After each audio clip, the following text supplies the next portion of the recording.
শিখাই, না দেখিয়ে দিই, না করি, তাহলে এই জন্য আমাদের সর্বসার যেটা হচ্ছে আমাদের হরিনাম। এইভাবেই হোক, যে অবস্থায় আছি আমাদের হরিনাম করতে হবে। যাই হোক, যে যে জপ না করেন, যাদের গলায় কোনো সীমানা নেই, কমসে কম কোনো কিছু মাইনাস করতে হবে না। হরে কৃষ্ণ। একটা কথা বলি, এখানে যখনই জবের কথা বলা হয়, যখনই আমাদের গলায় মালার কথা বলা হয়, অনেকে ভয়ে পিছিয়ে যায়। কোনো কিছু মাইনাস করতে হবে না। যে যে অবস্থায় আছেন, যে যা খাচ্ছেন, যদি মুসলমানের সাথে মেসে খান, কোনো অসুবিধা নেই, যেহেতু আমাদের পরিস্থিতির জন্যই।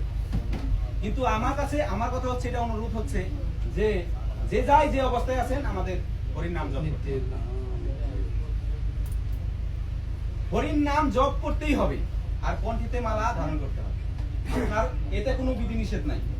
এখানে আপনি গলায় মালা দিলে যে আপনার সবকিছু মাইনাস করতে হবে, সবকিছু ত্যাগ করতে হবে, জব করলে যে আপনার এই সবকিছু মাইনাস করতে হবে, কিন্তু এটা হচ্ছে ওষুধ। এই ওষুধটা আমাদের শুরুতে খাইতে হবে। যে রোগটা হয়েছে, এই রোগের জন্য আপনি সরাসরি ভাবে কোনো কিছু করতে পারবেন না।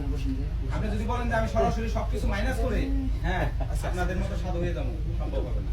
কারণ এই রোগটা এই অ্যান্টিবায়োটিকটা আস্তে আস্তে খাইতে হবে। সেটা হচ্ছে অ্যান্টিবায়োটিকটা হচ্ছে এই হরিনাম।